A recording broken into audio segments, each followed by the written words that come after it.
PT Bukalapak.com Tbk melaporkan masih mengantongi sisa dana IPO senilai 4,28 triliun hingga akhir tahun 2025. Adapun Bukalapak menggunakan dana IPO untuk berbagai macam pos meliputi modal kerja serta pengembangan dan pertumbuhan perseroan dan anak usaha.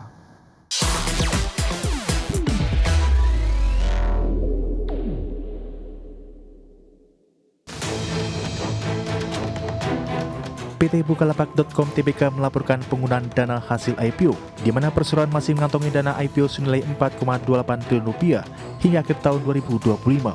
Adapun perseroan mengantongi hasil bersih IPO di tahun 2021 lalu sebesar 21,32 triliun rupiah.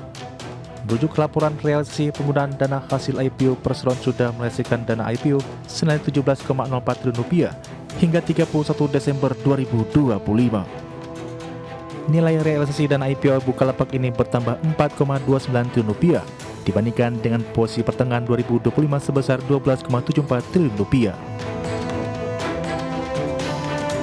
Perseroan menggunakan dana IPO untuk berbagai macam pos, di antaranya modal kerja perseroan senilai 7,61 triliun rupiah, kedua modal kerja PT Buka Mitra Indonesia senilai 1,22 triliun rupiah, ketiga modal kerja PT Buka Usaha Indonesia 16,96 miliar rupiah, keempat modal kerja PT Buka Pengadaan Indonesia senilai 35,61 miliar rupiah.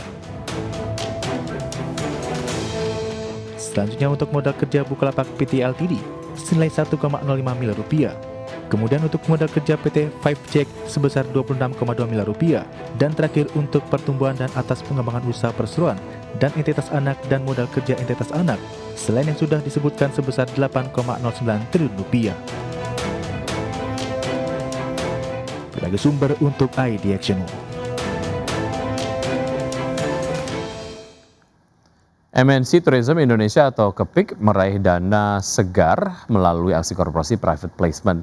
Total dana yang dihimpun mencapai 78,75 miliar rupiah. Langkah ini menjadi bagian dari penguatan struktur permodalan perseroan. PT MNC Tourism Indonesia Tbk atau KPIK resmi mengantongi dana segar sebesar 78,75 miliar rupiah melalui aksi penambahan modal tanpa hak memesan efek terlebih dahulu atau PMTH METD. Dana tersebut diperoleh dari penerbitan lebih dari 514 juta saham baru dengan harga pelaksanaan Rp153 per saham. Aksi private placement ini dilaksanakan pada 15 Januari 2026. Manajemen menyebutkan penambahan saham baru telah mendapat persetujuan pemegang saham melalui rapat umum pemegang saham luar biasa pada 30 Juni 2025. Langkah ini menjadi bagian strategi penguatan permodalan perusahaan. Setelah aksi korporasi ini, modal di store KPIG meningkat menjadi 99,86 miliar saham. Di pasar saham pada perdagangan Kamis 15 Januari, saham KPIG turun 2,24 ke level 262 per saham. Namun secara mingguan, saham KPIG masih mencatat kenaikan lebih dari 28%. Berbagai sumber untuk ID Action. Presiden Amerika Serikat Donald Trump resmi mengenakan tarif sebesar 10% terhadap sejumlah negara Eropa yang menentang ambisi Trump untuk mengambil alih Greenland. Tak hanya itu, Trump bahkan mengancam akan menaikkan tarif menjadi 25% pada 1 Juni 2026. Presiden Amerika Serikat Donald Trump resmi mengenakan tarif sebesar 10% terhadap sejumlah negara Eropa yang diketahui mengirimkan personel militer ke wilayah Greenland. Trump bahkan mengancam akan menaikkan tarif menjadi 25% pada 1 Juni 2026. Melansir pernyataan Trump di Truth Social, negara Eropa yang dikenakan tarif sebesar 10% antara lain Denmark, Inggris, Belanda, Swedia, Jerman, Finlandia, Norwegia, dan Prancis. Dalam unggahan tersebut, Trump menyebut bahwa aksi negara Eropa yang mengirimkan pasukannya tanpa tujuan yang jelas ke Greenland sangat berbahaya bagi keamanan dunia. Adapun isu Greenland telah menjadi perhatian serius banyak pihak. Trump sendiri telah berulang kali mengungkapkan keinginannya untuk mengambil alih wilayah di kawasan Arktik itu dari Denmark dengan dalih menjaga keamanan nasional. Rencana Trump ditentang negara-negara Eropa, bahkan Prancis, Inggris hingga Denmark mengirimkan pasukan ke Greenland. Sebelumnya pada pekan lalu, Menteri Luar Negeri Denmark dan Greenland bertemu di Washington dengan Wakil Presiden dan Menteri Luar Negeri Amerika Serikat. Pertemuan tersebut tidak menyelesaikan perbedaan pandangan yang mendalam, meski menghasilkan kesepakatan untuk membentuk kelompok kerja bersama. Para pemimpin Eropa pun menegaskan bahwa hanya Denmark dan Greenland yang berhak menentukan masa depan wilayah itu. Denmark juga menyatakan bahwa mereka meningkatkan kehadiran militernya di Greenland bekerjasama dengan para sekutu.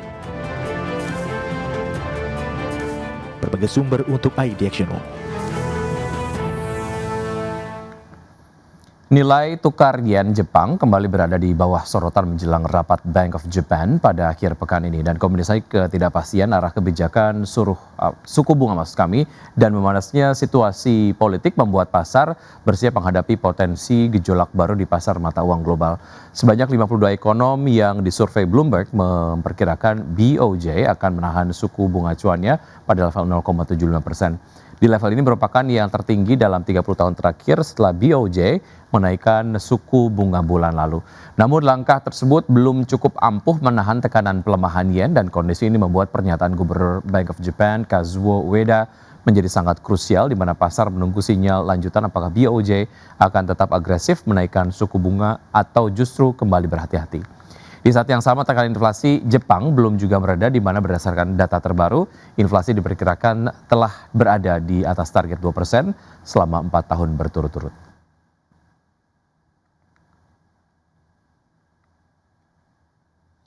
Selanjutnya pemirsa dari bursa global, bursa ekuitas Wall Street ditutup hampir tidak berubah pada Jumat malam dalam perdagangan yang bergejolak pada jelang akhir pekan lalu. Ketiga indeks utama Wall Street mencatatkan penurunan sepanjang pekan ini seiring dengan dimulainya musim laporan keuangan kuartal 4 tahun 2025. Pada perdagangan di hari Jumat, indeks Dow Jones melemah 0,17% ke level 49.359, S&P 500 melemah 0,06% ke level 6.940 dan Nasdaq Composite terkoreksi 0,06% ke level 23.515. Sementara itu, pemirsa dari bursa ekuitas Eropa yang bergerak lesu pada di hari Jumat dan dibatasi oleh pelemahan saham sektor barang mewah dan pertambangan, market Eropa menutup pekan dengan nada suram di tengah dimulainya musim laporan keuangan yang padat, serta meningkatnya kekhawatiran geopolitik. Indeks acuan saham Eropa Stoxx 600 ditutup hampir tak berubah, melemah tipis 0,03% di level 614,38. DAX Jerman terkoreksi 0,22% ke 21.297 dan FTSE 100 Inggris yang melemah 0,04% ke level 10.235. PT Astra International Tbk akan kembali menggelar aksi buyback saham senilai maksimal 2 triliun rupiah. Manajemen Astra menyebut aksi ini dilakukan untuk meningkatkan nilai bagi pemegang saham dan diharapkan mampu menstabilkan harga saham perseroan di dalam kondisi pasar yang fluktuatif. Manajemen Astra menegaskan saham yang dibeli kembali tidak akan melebihi 20% dari modal ditempatkan dan disetor perseroan. Selain itu jumlah saham free float akibat pelaksanaan buyback ini disebut tidak akan kurang dari 7,5% dari modal ditempatkan dan disetor perseroan. Kemudian dalam pelaksanaan buyback saham perseroan akan menggunakan dana internal dan buku dari pinjaman atau dana hasil penawaran umum. Adapun aksi buyback akan digelar pada periode 19 Januari sampai dengan 25 Februari 2026. Nantinya seluruh saham yang dibeli kembali dalam aksi korporasi ini akan disimpan sebagai saham treasury oleh perseroan.